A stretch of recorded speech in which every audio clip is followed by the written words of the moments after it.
Alright, let's do a third example. Let's take a large unit and turn it into several small units. I'm going to begin with 4 gallons of some fluid, and I want to find out how many tablespoons that is. So remember, I start with what I'm given in the numerator of my factor label setup. I always put it over 1 to turn it into a fraction. Now I'm going to look at my conversion table, and remember, I think of this as a ladder. I can go up and I can go down. I'm trying to go from gallons and turn them into tablespoons. So according to this, I'm first going to have to turn my gallons into quarts, then my quarts into pints, then my pints into cups, and finally my cups into ounces. Oh, and then ounces into tablespoons. That's a long trip. Remember, whatever I follow here in my table, that's what goes across the top of my factor label setup. So gallons, we said, would first turn into quarts. Then those quarts have to turn into pints. Then those pints have to turn into cups. Those cups are going to turn into ounces. And then finally, those ounces can turn into tablespoons. That gives me all my labels in the top portion of my dimensional analysis or factor label setup.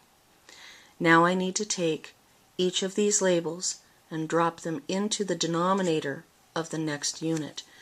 In that way, I will be able to cross-cancel common labels, eliminating gallons, eliminating quarts, eliminating pints, eliminating cups, and eliminating ounces, so that I am finally left with the units that I wanted, which were tablespoons.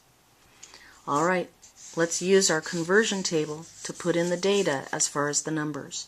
I need to compare quarts and gallons. According to my conversion chart, there are 4 quarts in every 1 gallon. Quarts was on top, so that's where the 4 will go, and there's the 1 gallon.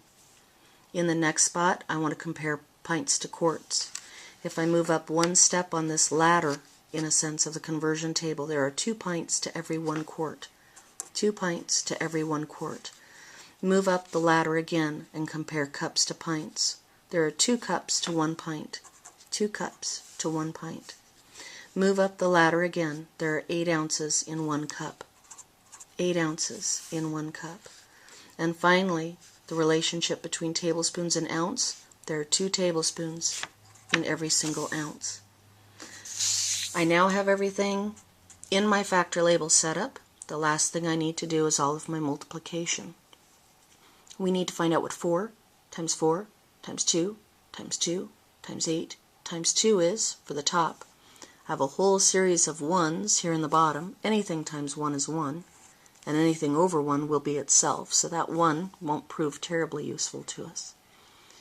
Let's see. 4 times 4 is 16, times 2 is 32, times 2 is 64. I'm going to skip the 8 for a moment. 64 times 2, let's see, 64 times 2, that's 8, that's 12, that's 128, which I finally need to multiply by the 8. Let's see, 8 times 8 is 64, carry the 6. 8 times 2 is 16, plus 6 is 22, carry the 2. 8 times 1 is 8, plus 2 is 10, so apparently it is 1,024 over 1.